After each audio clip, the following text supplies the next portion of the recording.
Welcome to School of Speech, a podcast presented by Speech Therapy PD, where we come together as school-based SLPs to connect, reflect, and reimagine the way we support our students.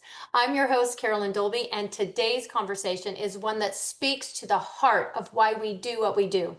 We're talking about trauma-informed practice, what it means, why it matters, and how compassion and understanding can transform the way we work with students every day.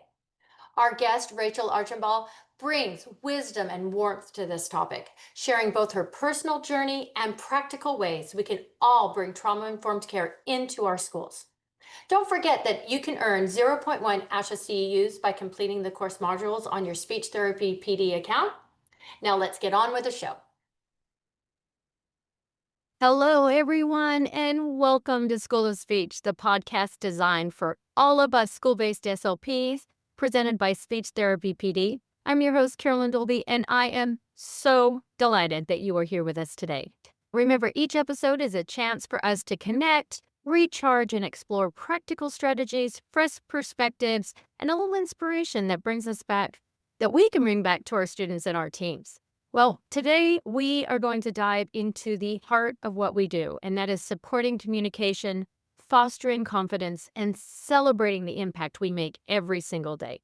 So, whether you're tuning in from your car, your classroom, or you're already cozied up at home in your soft clothes, this is your space to learn, laugh, and lead with purpose. And today we are exploring being trauma-informed as SLP, supporting school-age students with the incredible Rachel Archambault. I said it right. Yes. So I've been worried. Let me tell you a little bit about Rachel. She is a speech language pathologist, and she is the program specialist for the Broward County Public School system. She's following a nationally publicized traumatic event at her workplace. Rachel began searching for meaningful ways to support both her students and herself in the aftermath. And through that journey, she discovered the transformative power of trauma-informed care. So today, Rachel is going to be sharing her message that she does share nationally. She speaks to SLPs, educators, healthcare professionals, all about integrating trauma-informed care and practices into their work. Her mission is to help create safer, more supportive environments where students and staff can all heal, grow, and thrive. I am so honored to have you with us today. She's going to be sharing insights, experiences, and passion for trauma-informed practices in our schools. All right, y'all, I want everyone to settle in for another amazing episode. Don't forget, every episode is worth 1.1 ASHA CEUs. I always mess that up. A little more housekeeping. I think I kind of went through some of Rachel's disclosure. She is employed by Broward County Public Schools, and she is the owner of PTSD-SLP LLC. And I'm gonna give you the link for that too, because I know people are gonna want that. She's also an ASHA member and a member of ASHA SIG 20. She's also a member of the Florida Speech and Hearing Association and the Chat Advisory Board member as well. For me, I'm a salaried employee of Portland Public Schools. I receive compensation from speech therapy for hosting School of Speech. Non-financial for me, I do consult for school districts across the nation, supporting their dysphagia support, program development, and staff training. And I also volunteer with Feeding Matters on their education committee. Enough about me. I am so excited to get ready to introduce Rachel Archambault. Hi, Rachel. Thank you for having me. I'm excited to be here. Oh my gosh, so excited. I know that your work and your message just really is going to resonate with so many of us SLPs. And I know that our listeners are here today because they are eager to learn from your experiences. So how about if we just kind of start from the beginning, if you don't mind starting with your journey, what led you to explore trauma-informed care and how you brought that perspective into your work as an SLP? And also maybe, if you don't mind, some of us that may be new to the conversation, how you define trauma in the context of our settings maybe as well. That's a big ask. It's a heavy question. Yeah. Start where you would like. Perfect. So my name is Rachel. I am born and raised in South Florida. I grew up in Broward County Public Schools. I went there K through 12. Cool. So I work in the district that I grew up in. My mom also taught in that before I started living, I guess. So I work for Broward County Public Schools, and my first year as a fully credentialed CCC-SLP, I experienced a traumatic event at work as a school SLP in Broward County. And some of you might be familiar with the name of the school. It's Marjorie Stoneman Douglas. I don't typically, when I present, go into anything related to like what happened on campus. Some of you might recognize the name, but in the discussion about trauma-informed care, the only reason that it's appropriate to talk about is because that's what led me to trauma-informed care. I needed a reason to care. I needed a reason to care. When you have gone through trauma, my students had gone through trauma, the entire community, I couldn't find a reason to care about a lisp in the context of everything, and neither could the kids. So it was about like feeling safe on campus again, because we're going back to the scene of the crime every single day.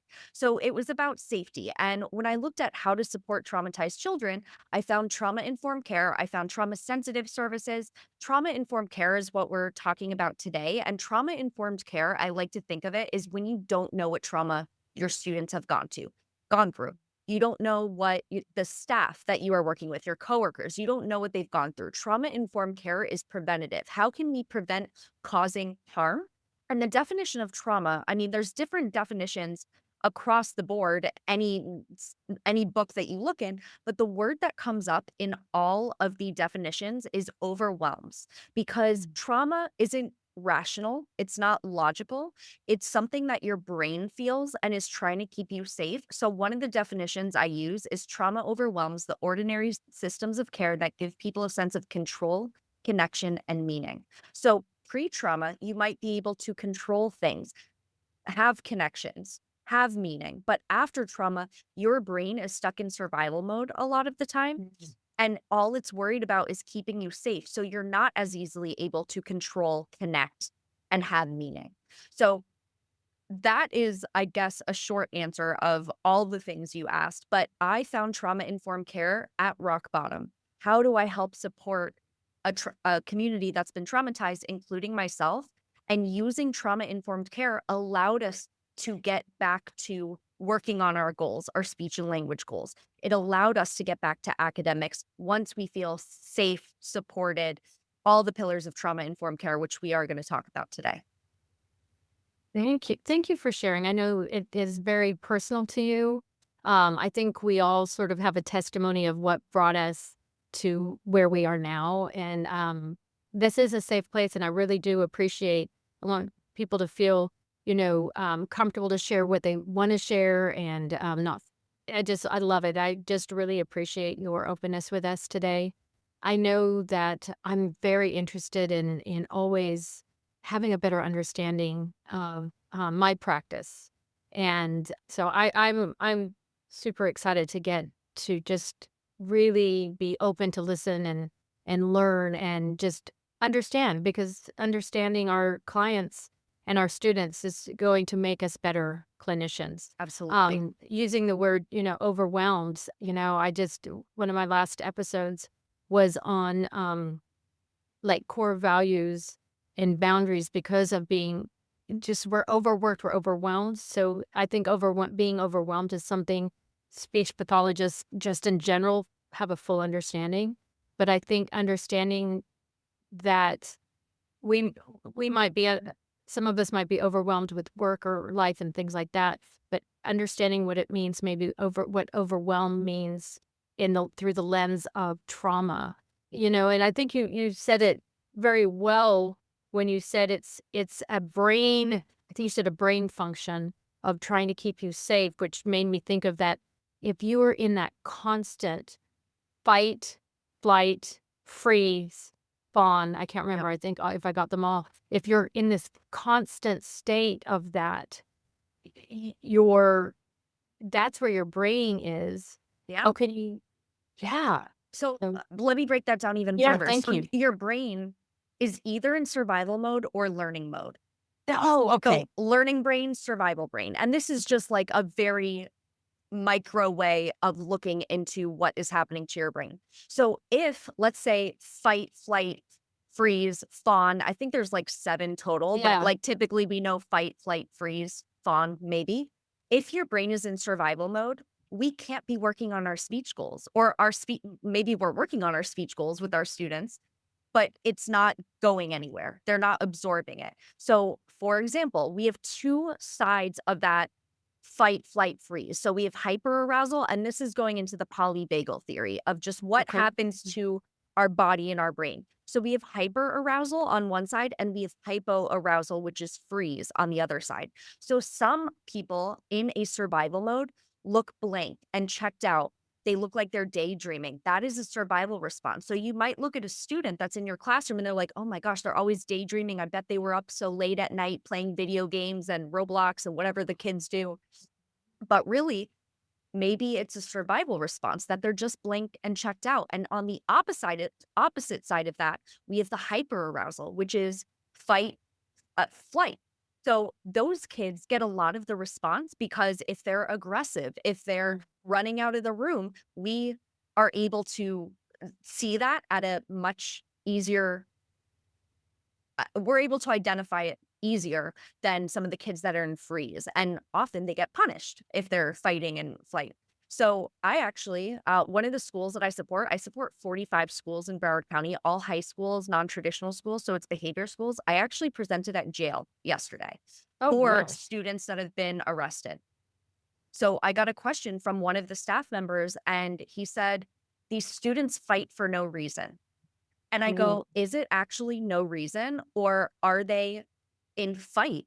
They don't know what is a threat. This is an unfamiliar place. They're told that they might be jumped in their sleep. So is it actually for no reason, or is their brain keeping them safe? And that also causes them to not sleep. It is a domino effect. So yes, that is an extreme example of the jail system, but let's also move that in terms of what might be going on at home, what might be going on at school. Trauma doesn't just happen at home. It happens at school as well. If they are not sleeping because they are worried about a teacher who is very mean to them, or a classmate who is traumatizing them and bullying them on a daily basis, these are something that puts them into the survival modes: fight, flight, freeze, fawn. And another thing that kind of got into my head when you're saying that, they might be responding to something, I think something that might not be a big deal to us Yes. is big deal. Like what might be chill for me, like I can handle something. Somebody else, it just can't handle it. Like, Absolutely. and right. And we just react. We all react differently. Yes. And Yeah. I'm so glad you said that, because that leads into trauma is an individual's perspective. So it is not fair for us as practitioners. Now I'm talking to you, SLPs, PTs, whoever, healthcare educators. We use our adult brains and adult experiences. Let's say our high school student is going through a breakup. I heard when I was a high schooler, don't even worry about him. You won't remember him in 30 years. Now, that is a dismissive comment to make when they are going through probably the most traumatic thing that has happened to them. So yes, we can look at it in terms of what we've experienced in our life, but this is traumatic for them, possibly. This is a hard thing that they're going through, and they're looking for support, or even just validating emotions is the best way to help someone cope. You can easily say, that does sound hard. I'm listening, instead of saying, don't even worry about that guy. You won't remember him in 30 years. So it's that kind of mindset shift that I'm asking for trauma-informed providers of what is happening, and we can't be assigning a severity to trauma. Right. So I think that's kind of where you were going. That I mean, Yes. we're using our adult brains and our adult experiences to judge what is trauma for another, and that is not our role. We can't do that. It's based on the individual and their experiences. Right. It's kind of like, well, I had to do it. Or Yes. I mean, Yes. right? Like Yes. you hear maybe another generation say, well, when I was in school, Yes. we didn't have a choice. We didn't have, we just had to suck it up. Buckle down, Buckle bootstraps, down. whatever. Even in grad school, all of us SLPs, we have the generations before us saying, well, you guys had the internet, I had to do this, or, Right. like we have different generational things that happen that are absolutely valid, but it doesn't mean the person's experience is less valid. So we cannot be assigning value or Yeah. severity to a trauma. And that is something I definitely want to hammer home for all of you. That there's actually a theory in trauma work called big T and little t trauma. And I don't even teach about it because it assigns a value of like what might be seen as a traumatic something. Let's say, for example, a natural disaster. A natural disaster could be considered a big T, something that could cause PTSD, or it could be a little t. But that depends on what the experience was during it. So why is it under any of those categories? The word divorce for some of you might be a highly traumatic event and others might be not so traumatic. So when we take our adult experiences and we have a student come into our classroom and we find out that their parents are going through a divorce and we say, oh, it wasn't that bad. That actually was fine for me. We are not in the same situation that they are in. We don't know what their coping strategies are. So we can't just assign value to it. We just have to listen and help support as SLPs, as providers, and be that validating ear. And validating does not mean agreeing. Okay, tell me more. The So- distinct. When I say validating, a lot of people go, well, I'm not going to agree with this person if they're saying the most terrible thing. And validating just means I hear you. I'm Mhm. listening. You don't have to say, I completely agree. That was a great thing you did. And it was actually like a terrible thing that they did. Like validating doesn't always mean agreeing. So some people get stuck on that when they learn trauma-informed care and they're like, I'm not validating this. That was an inappropriate behavior. They shouldn't have done that. That you don't need to validate that behavior. That's not what trauma-informed care is. Trauma-informed care acknowledges what is going on, but it doesn't mean agreeing all the time. Right. So I know we're going to get into it. So I just want to make sure that I'm hearing, because I think that's a really important point when you say we need to be heard, Yes. right? And so validating is saying I hear you, Yes. right? Yes. Trying to understand. You might not understand Mhm. because you wouldn't react in the same way, or it wouldn't affect you in the same way. Mhm. But something that is I kind of remember when we say, oh, is that a big problem or a Right. little problem? And that's putting that value on it. But It somebody's, does. Yes. oh my Yes. goodness. So that is a really hard concept, especially for Yes. SLPs, Yes. because we've been taught this big problem, little problem thing. Mhm. And we're using our adult brains to decide. And yes, there is such a thing as like understanding. Like, is this a big deal in the scope of things? But maybe to this child, especially for students with autism, it is a big deal. But how do we help support them in that? We don't need to say, yes, that is a massive deal and whatever, but we say, I hear you. You sound really frustrated that someone took your iPad. I would be frustrated too. It's a very expensive thing, right? So we can talk, that's kind of like the validating thing. That does sound frustrating instead of don't worry about it. Your parents will buy you another one.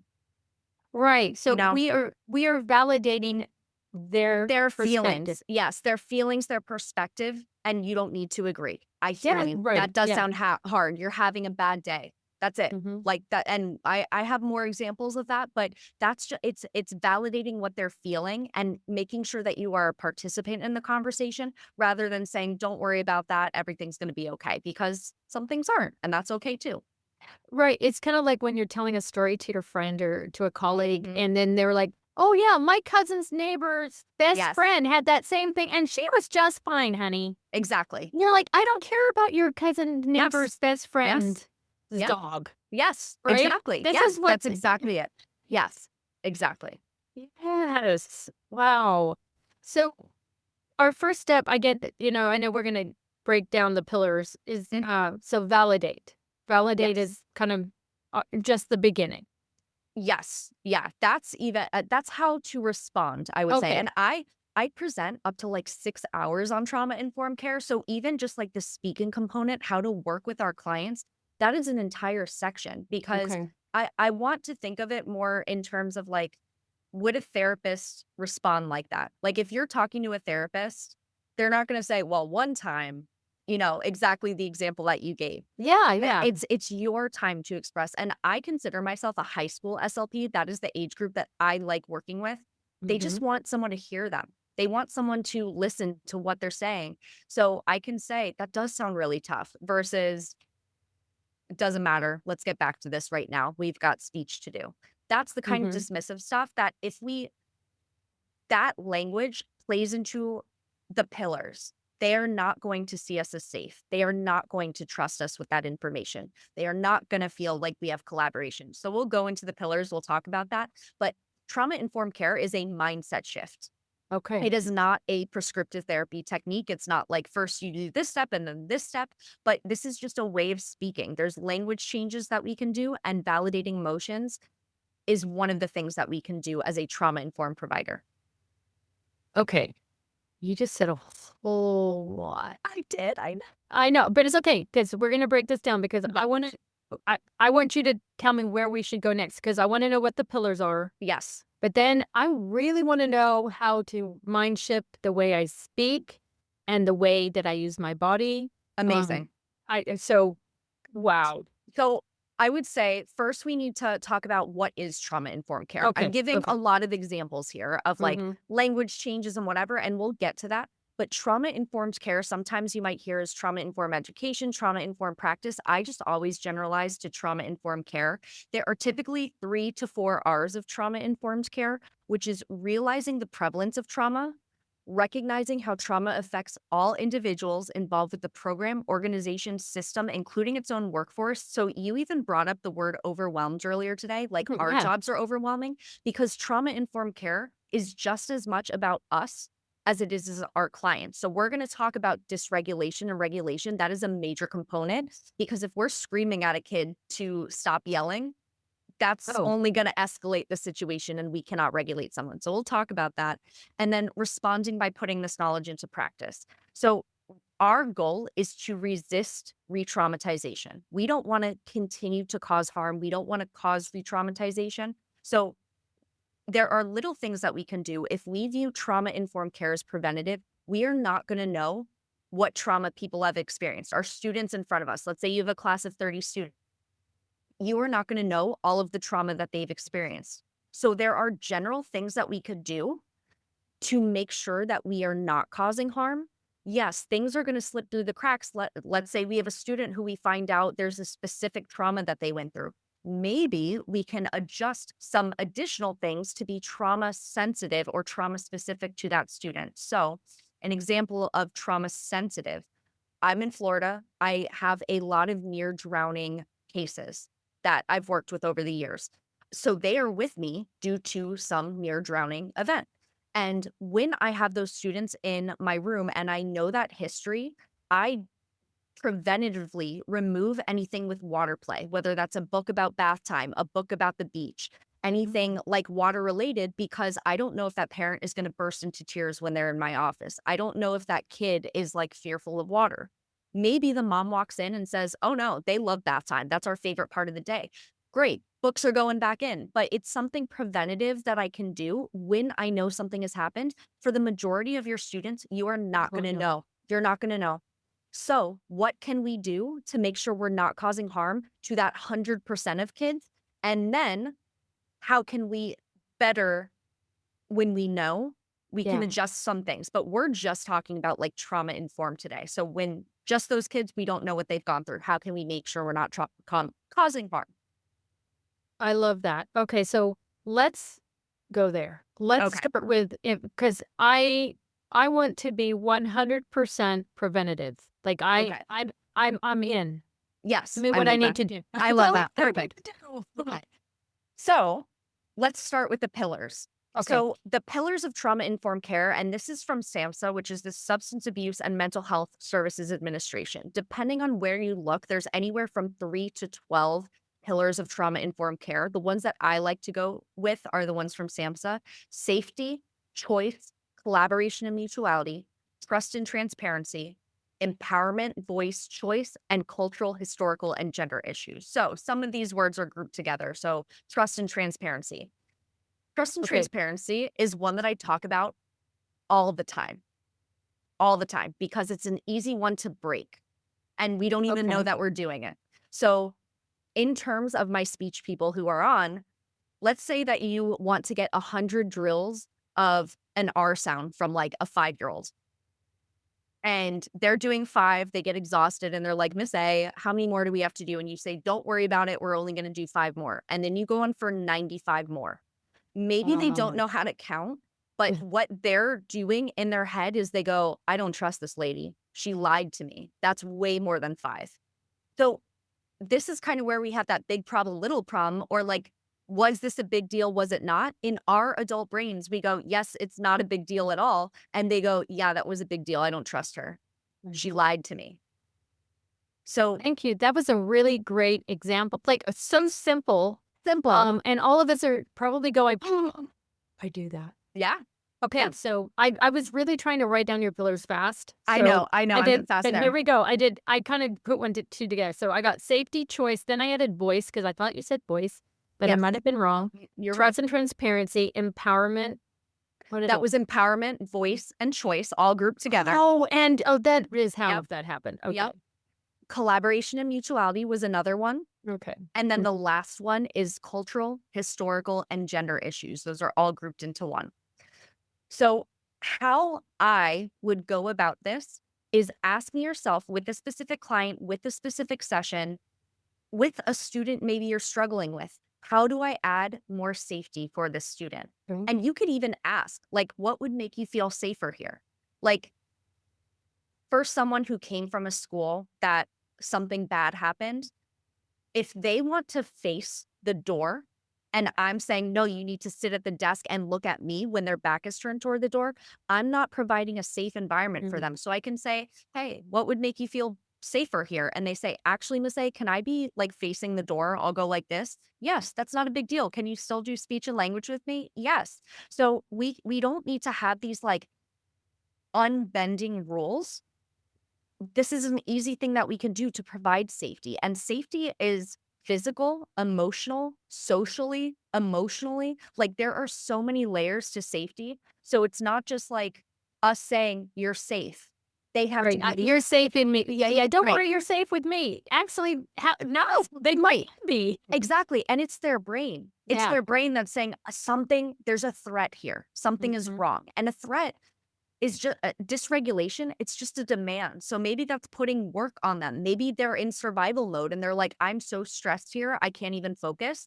So I always ask myself, where can I add more safety for this student? Where can I add choice? That is an easy one that we can do. So we can say, hey, you're coming into my room right now. Would you like 1 minute or 3 minutes to like sit in the corner and just like have some transition time? Some of them say, I want to get started right away. Some of them say, just give me 3 minutes. And that's a choice that we can give. Or we have 2 activities, 3 activities planned, and we say, which 2 would you like to do? Yeah. Like easy way of adding choice. Where else can you add choices? So when you reflect back on your sessions, you might be able to say, ooh, I could have added another choice here. So trauma-informed care is very reflective. It's looking at past examples that you had, a situation that you currently have that might not be going as well as you want it to. Always reflect and say, where can I add safety, choice, collaboration, and mutuality, trust and transparency? I gave that example of like, how am I fostering trust and being transparent? Transparent is a big one. I know some kids have never seen their IEP. They don't know why they're in speech. So it's our job to empower them, which is the other pillar, empowerment, voice, and choice. Do they have a say in their goals, in being in speech at all? So all of these provide a trauma-informed setting for them to succeed in. And when their brains are in the learning brain, they will meet our goals. If they are not getting safety, choice, collaboration, trust, and transparency, it's gonna take them longer, if at all, to get out of that survival mode with us. And we're not gonna be meeting any goals. Right. So again, it boils down to the efficacy of our treatment. Right. So we don't keep doing the same thing without the outcome. Yeah, Right. exactly. Yeah. We've got to make a change. Right. And Yeah. and I love the fact that these things that you are talking about with us today is for everybody. Yeah. It's for everybody. These are just these are the mind shift that we need to start thinking about. Absolutely. Right. I love that. Safety, trust and transparency, empowerment, voice and choice, collaboration and mutuality, cultural, historic, and gender. Yes. Think I got him. Yes, you did. Awesome. Thank you. Yeah. Yeah. All right, let's keep going because Yeah. I want to, I know that we're all here. We are all here because we care and we want to, we now have those pillars. What can we do? I know we just started, you started with talking about the mind shift, but what are some meaningful shifts that we can make in our daily routines? I'm so glad you Good. asked. I'm so good. glad you asked. Good. Like I said, there are no steps for being trauma informed, but there are certain things that we can do. And again, it's a lot of reflection. So number one is understanding our triggers of dysregulation. What are our stressors?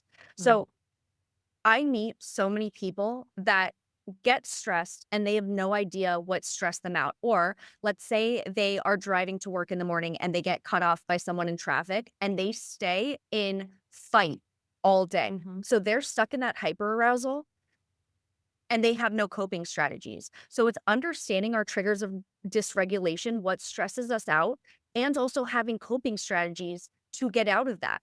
So a lot of people just stay in it, and we're not going to have effective speech therapy if we're screaming at a kid or even just not being receptive to them. If we are stuck in fight or flight and we're asking of them to be on their best behavior and everything. You also mentioned the fawn response, Yeah. which those kids are kind of like the brown nosers. They are like the helpers by our side. And that is a survival technique. Especially we see that with like kids at home who are living in an abusive situation. They learn to placate the abuser so that abuse doesn't happen. So with authority figures in general, they are right by your side. They want to assess your mood and everything. So if you're coming in and you are angry, they're going to shut down. They're going to fawn. They are going to be right next to you. And you're saying nothing's wrong. And you're angrily saying nothing's wrong. They're going to be like, oh, like something is going to happen based on their experiences. So they are very good at understanding body language and tone. So we need to make sure that we are having the tone that we mean to have and not confusing them and not re-traumatizing them. So one, understanding our triggers of dysregulation and having coping strategies for that. Two is understanding how prevalent trauma is. It is a national health crisis, a national public health crisis. Alternative language, which we talked about validating right in the beginning. I am so sorry. We glitched for just a second. What did you do? What was you said? I heard the prevalence national, and then altering our language. So we talked about validating emotions in the very beginning. Altering our language is one of the things that we can do. And I'm going to give you other examples of altering our language, and then structure of sessions. What can we do during our sessions to be as trauma informed as possible? All right. So I think we're all here, and I think we are becoming more aware of how prevalent, especially all of us coming out of COVID, and for that right there. I had an episode on long COVID too. So it's like this is just perfect that you're here. That's all kind of coming together. I wanted to go back just for a hot second for understanding our triggers. I just did a really neat thing about polyvagal. So when you said that, I was like, ooh, I know what that is. Yeah. Understanding our intro perception, understanding our body on the inside.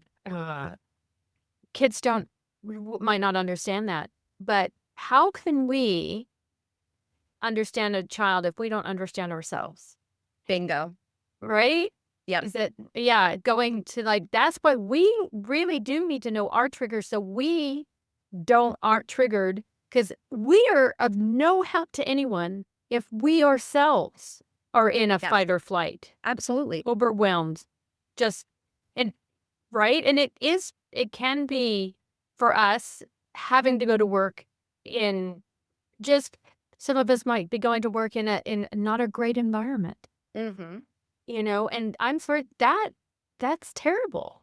Absolutely. We have stressful jobs. Like I want to validate that we have stressful jobs. We work with kids who might be hurting us. Like, And very much so. Yeah. so that is a part of it. We might be dealing with a toxic work environment. We might have coworkers who are dysregulated all the time and take it out on everyone else because they have no Yes. coping strategies. So that person cannot be trauma informed if they don't understand what's happening to themselves and their body.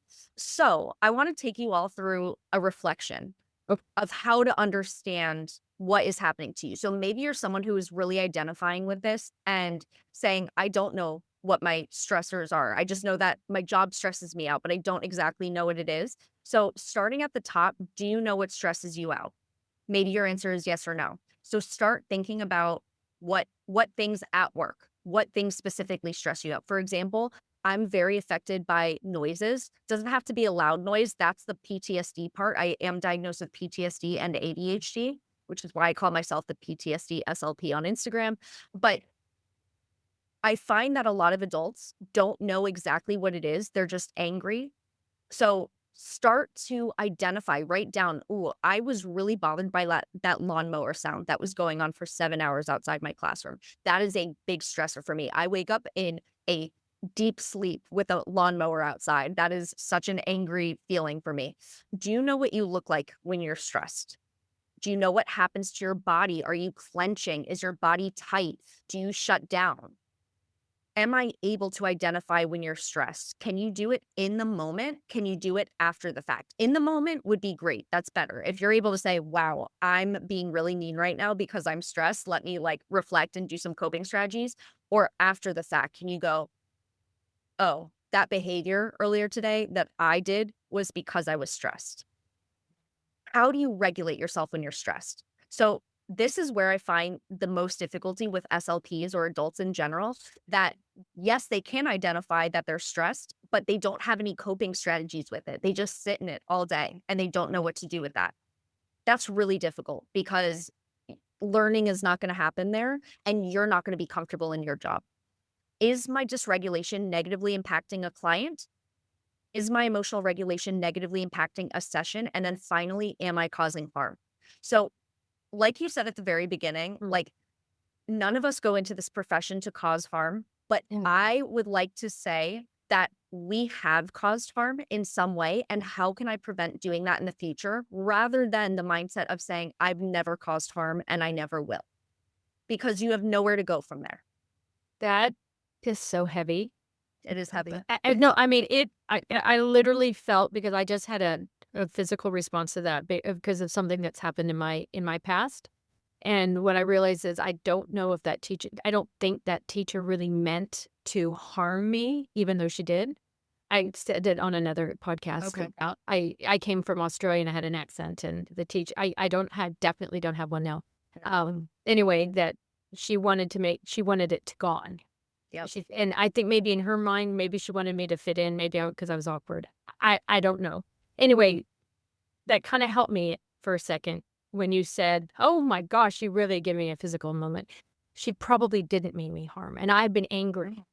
Okay, so, thank you. I'm going to put that aside for right now. Sorry, that's another thing. Putting that to the side, because I want to know about and I'm sure other listeners are wanting, give us those calming strategies for us. What should we do?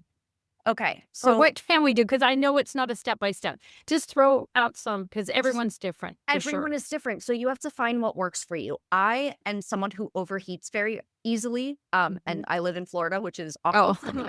So I always have, I have a water bottle that keeps cold all the time. So you'll see me drinking that. If I get overheated, that is a way. I have ice packs in my lunchbox because I really respond to cold, even just washing my hands. If I'm in a room that like I can wash my hands with cold water, that jumpstarts my vagus nerve and I'm able to get back into that. I also have fidgets everywhere from my PTSD, ADHD, whatever it is, that keeps me focused and grounded. I usually have a bowl for my high school kids of fidgets just because that does help them focus. I also want to bring you through the rest strategy. So if you are dysregulated, so let's say something happened in your classroom, a kid did something that stresses you out. Here's what I would recommend. Number 1, relax. Number 2, evaluate. Number 3, set an intention. And number 4, take action. So that spells out rest. Okay. Mm-hmm. So with rest, that's stopping and taking a breath, stepping away, not acting impulsively. So instead of action and reaction right away, you are pausing. You are trying to absorb what's happening. You're gathering your thoughts first. Then you evaluate. Ask yourself what's happening. What are the facts? Observe what's happening with you physically, emotionally, and mentally. So this is where a lot of people mess up, where they start filling in the gaps. So let's say a kid spilled glitter everywhere. Yeah, that's really frustrating, right? We know glitter doesn't go away. But if we start before we evaluate and you go, you did that on purpose, you know that was going to cause a mess, and maybe they didn't. Maybe they didn't know that they had the strength to open that. And they are also children. The impulsivity is very quick. So we cannot hold them to adult standards. And just by evaluating, that's what I'm doing right now, is evaluating what just happened in that situation. For setting an intention, it's finding a target, goal, or plan of what you're going to do, deciding, picking a coping skill or advanced problem solving. So this is where, if you're really stressed out by this, if they just broke your iPad, which has happened to me before, I'm going to decide, you know what, I need to take a couple deep breaths. I'm just going to walk outside. I'm going to drink some water and get myself back again before I go respond. And that's the take action part. Put plan into motion. Proceed mindfully, slowly, and with awareness, and calmly and effectively. So this is a method. This is in the dialectical behavioral therapy journal, which is a type of like therapy. So this is a way of, yes, we are going to get stressed. What do we do about it? Here is something that we can do. Here's how we stop ourselves from just reacting, which is where a lot of the hurt comes from. It's filling in those blanks. So this is an example, and you can use this example for examples of sessions that you've had in the past or something that comes up. Try to use it as you go. I love this, especially like rest. And I put it in the chat because I think that's important, because I think we can kind of that mob mentality, like when something happens and people, it just can just froth, Yeah. right? How Right. many of us have been sucked into that, Mhm. and next thing you know, we're in it. Right. And our kids get us in it. Yeah. But also think of it as a survival response from us. Like, Right.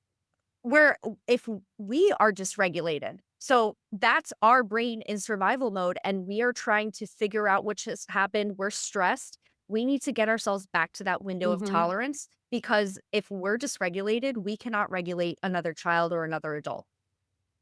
Exactly. That co-regulation. Exactly. Right? So what I am hearing you loud and clear is we really do need to take care of us, Yes. right? Yes. So taking care of us is also going to be taking care of our kids, Yes. right? And that first to do no harm. I love what you Yes. said, we probably have, but we didn't mean it, Yeah. So, but understanding now that we are going to start doing some preventative, and we would, I think hold on. I was trying to write them down. Remind me what you just gave us some preventative when you said, safety. The pillars. Yeah. And give those Yeah. to me. Safety, choice, collaboration and mutuality, trust and transparency, empowerment and voice, and cultural, historical, and gender issues. Okay. I think we're kind of understanding how to really be aware that children aren't just going to be safe with you just by telling them No. safe. So No. I think we're understanding of listening and being aware of making sure that they are feeling safe.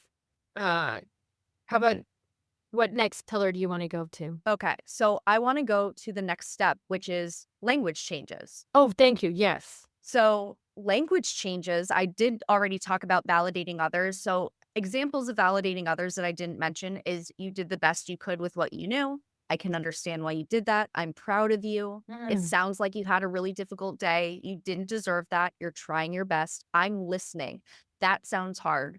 Thank you for sharing. I find it incredible. So you'll notice that some of those are agreeing, but a lot of them are just saying, I'm a participant in this conversation. I'm hearing what you have to say. And that's, with my high schoolers, that's all they want, is someone to listen to them and not be dismissive. So that is the opposite of what many people do, which is toxic positivity. Some people have heard of this phrase and other people have not. But examples of that we hear in the school system a lot is remember your why. You know how that feels for Oh, us as adults, right? And it's usually said to us of like, you've got 500 kids on your caseload. Remember your why. You're not here for the salary. And it's like, that is so dismissive. I'm dealing with something very hard. So I want you to take that emotion and other toxic positivity phrases of everything will work out. Don't worry. There's a silver lining and bright side. It could always be worse. Don't think about it. Happiness is a choice. There's little things like that that are said are dismissive. And a lot of people do like being told everything will work out. But in my experience, I like to mirror how they cope to me. Usually it's their coping strategy that is said to me. So I always start out with validating others. And then if I know they like to be told it could always be worse, sure. But I always stay away from that. I don't use the toxic positivity phrases, and I hear them a lot. A toxic positivity phrase, like I mentioned in the beginning, is like, you won't remember your boyfriend in 30 years. right. It's not validating. Like they're saying that they are crushed right now and they want to be heard. They are sad. And you're saying, get over it. I'm uncomfortable with your sadness and let's move on. Yes. You are telling them you are uncomfortable. That's powerful. And that is a cultural thing that happens that I think that we are not comfortable with other emotions other than happiness. So Yeah. the toxic positivity phrases are there to say, I'm done with that. Like, let's get back to the happy part. Mhm. And that's not the intention, of course. A lot of people say this with great intention, but we also have to respect what the people are hearing, what they are receiving. And I would like you to use validating phrases first and see how that changes your relationships with students. And if you want to use this in your personal life, go ahead. I use trauma-informed care in my personal life, but I'm here to talk about like the professional side. Right. I love that. So our first takeaway, we're not even done. We got more to go. But the first thing we're going to take away is tomorrow we are going to start with validating statements, validating words. And because when you said that toxic positive, it could be way worse. This reminds me, my sister once told me, I have very smart sisters. She said, like, if I was kind of boo-hooing, I had a pity party about something. And I said, oh, you know what? You're right. I don't have it as bad as everybody else. She goes, listen, if everybody did that, there would only be one person in this entire I love that. world. Yes. And that was like, she validated my entire being in essence with that statement. That Right. we can't say that because you're right. We all have the right to feel our feels. Absolutely. And I actually say that in a much harsher way. Okay. And it's more so like with what happened at my school. It would be inappropriate for someone to say it could be worse to me because of the other staff at the school. Like, yeah, we are fully aware of how much worse it could be. Or are you saying that mine wasn't bad enough? Like, could it have been better? So these are things that were said to me. These are things that were said after a massive national trauma. And you're like, wow, that is so inappropriate. And it's not trauma informed. That's what I found out after. I felt it was inappropriate, but at the end of the day, it's not trauma informed, it's not trauma specific, and it's not trauma sensitive. Thank you. I don't know what else. Thank you. Thank you. I do know I want to get to that third one with structuring our session. I know I don't want to run out of time because that's phenomenal. But I know I want to get into that third one.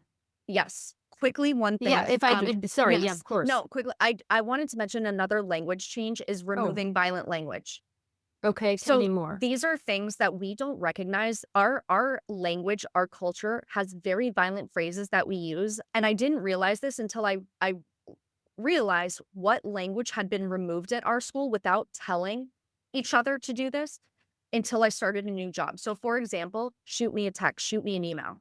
Like, that's not, it's graphic in a way. And you might say, well, that's not that bad. But if you look at what was removed at our school, anything that had to do with like harm, physical bodily harm, anything that had relation to guns, because you may have a kindergartner in your class that has domestic violence.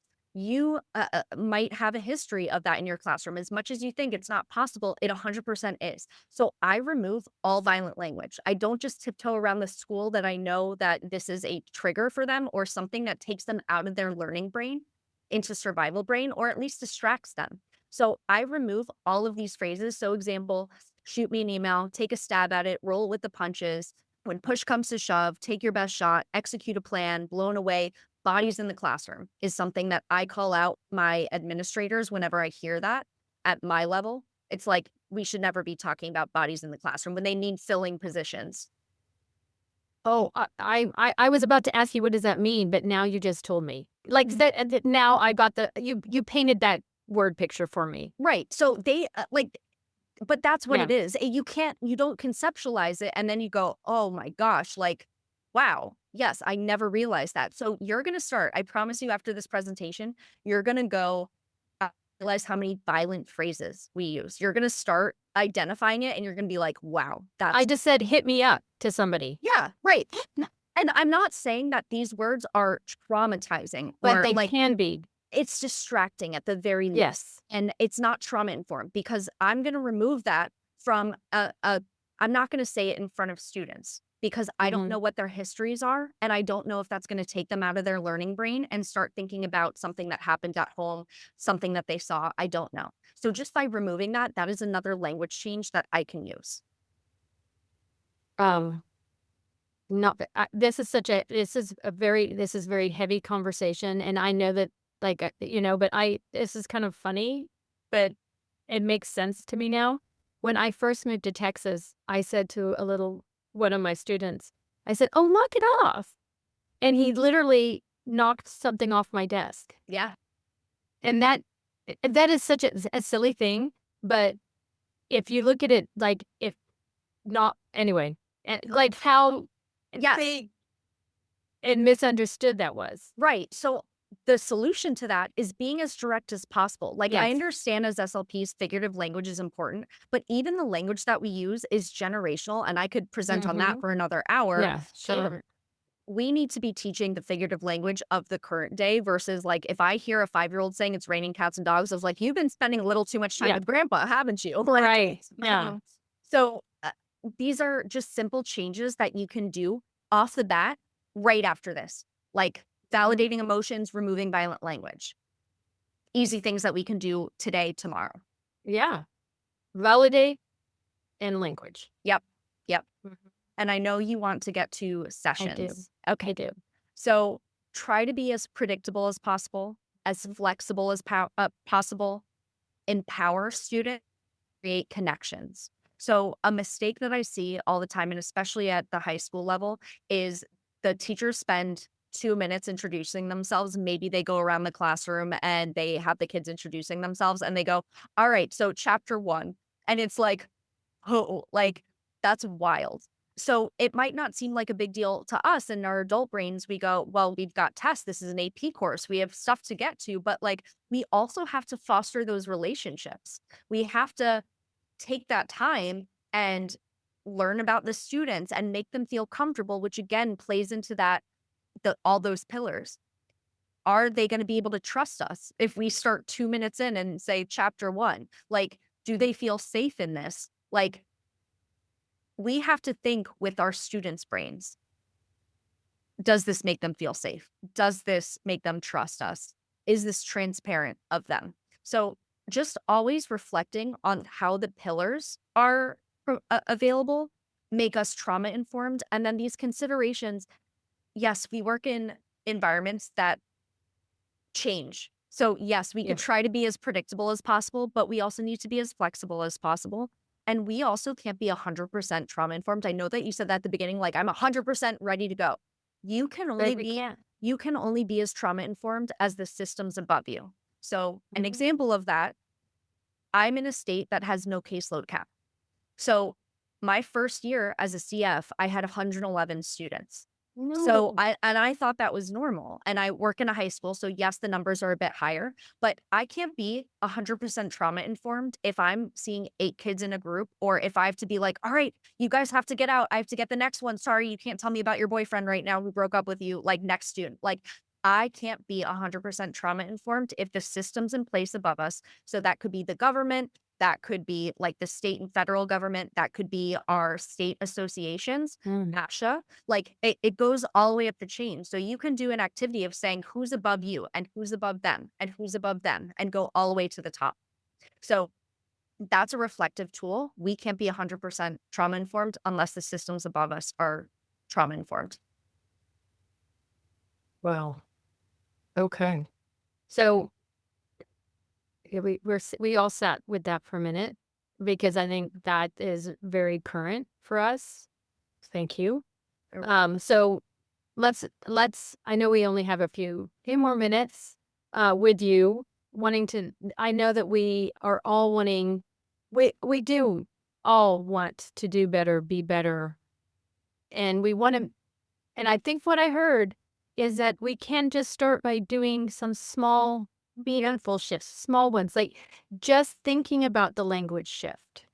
Like we can't go, you're right. We can't go out of the gate and say, yep, I am 100% trauma informed. No, we'll never be culturally competent. Right. I mean, it's a lifelong, ever learning, but we have to first have the awareness, validate, and making those small steps. So I think you kind of did say go, and I'm probably going to mess it up, but starting with validation and language shifting. Yeah. And then thinking about those pillars when you're scheduling and structuring your session, I guess is where I'm. Yeah. Right. Yeah. And I just wanted to. Yeah, please. What you just made me think about was a lot of people when they get trauma-informed training, they start being fearful of making a mistake. And I don't Yes. want that to happen to anyone listening. So I want you to know that trauma-informed care is just as much about the repair. So when you find something out, you can say, I'm going to change something for next time. If you feel like you said something that you shouldn't have said the previous time, I remember I had never been apologized to by an adult until probably college. And I was like, you're allowed to do that. You're allowed to apologize to someone younger than you. So it is a big deal for an adult to apologize and know that that is a possibility for an adult to apologize to a child. So if you make a mistake and say, hey, you know what? You did correctly identify. I was really upset yesterday and I told you I wasn't. Thank you for acknowledging that. And I'm okay. Like, you don't need to go into my boyfriend broke up with me and whatever, like that. There's still boundaries. Trauma-informed care is about having boundaries, but you can say, you were totally right. Thank you. I'm okay. Thank you for worrying about me. I'm sorry I snapped at you. Like that builds trust. Like you might say we broke trust. You can build it back. It's still totally okay. So repair is just as important. Don't be fearful of making mistakes. And then summing up everything that we talked about the validating emotions and language changes, co-regulation before communication. Make sure that you both are regulated or understanding that the kids that we have coming in aren't going to be in that window of tolerance 100% of the time. Our kids are going to be somewhere on that chart. Hyperarousal, hypoarousal, fight, flight, freeze, window of tolerance. And we have to work with that. That's okay. Using trauma-aware language, routines and visuals for safety, flexible data collection, supporting IEP teams, and writing trauma-informed goals. So an example of that, many of us are still seeing eye contact goals on IEPs, right? So I explain, if whether it's an ABA provider who has made this eye contact goal, and it's like, hey, actually, here's some research about how eye contact goals cause physical harm and trauma to autistic people. Here's some research about that. This is why I don't use eye contact goals. Instead, we can say like attention. We can reword that differently and still support the needs of the student without making it a painful opportunity. And this is where someone as an adult might say, my speech pathologist caused me harm. They did not change that eye contact goal. So that's something to think about. And I think that this has been a lot of information, but it's also doable steps, easy shifts that you will start identifying today and tomorrow. I have loved this so much, and I hate the fact that we are coming to the end. I know. It has been such an insightful conversation. I mean, and thank you for being willing to share with us, because it's not always great, but we're all here. We're wanting to learn, and we've been listening. I think we've all been open. I love your passion because it's so authentic. It's just Thank you. authentic.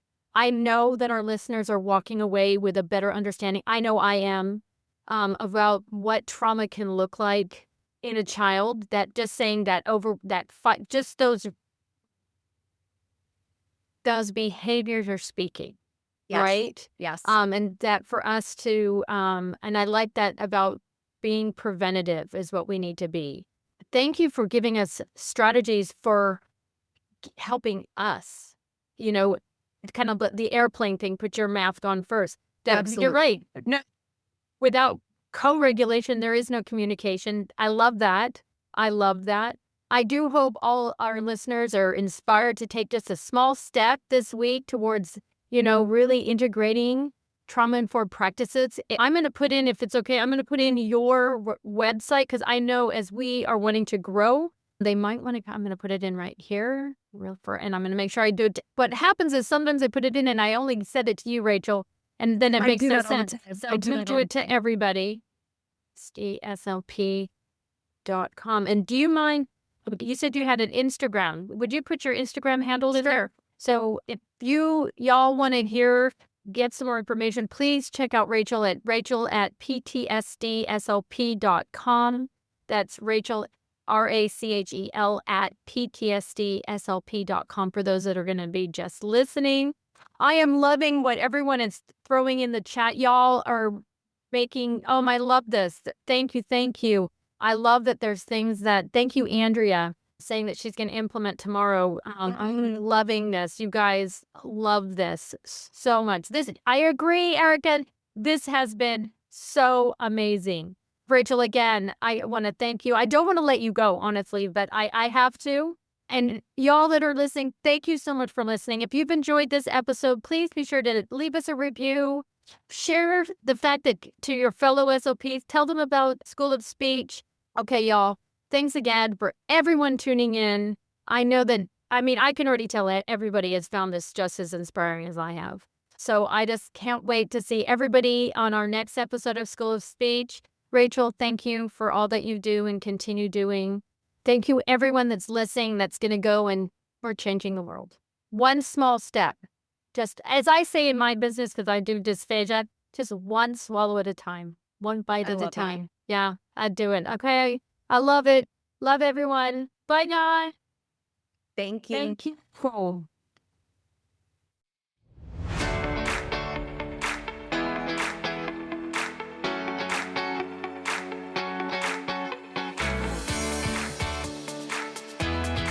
Thanks for joining us on today's podcast. Remember to go to speechtherapypd.com to learn more about earning ASHA CEUs. We appreciate your positive reviews and support and would love for you to write a quick review and subscribe. If you have indicated that you are part of the ASHA registry and entered both your ASHA number and a complete address in your account profile prior to the course completion, we will submit earned CEUs to ASHA. Please allow 1 to 2 months from the completion date for your CEUs to be reflected on your ASHA transcript. Hope to see you on our next episode. Also, please don't hesitate to tell us which topics you would like us to cover in future episodes. To get in touch, drop us a line in the comment section or send us a message on social media.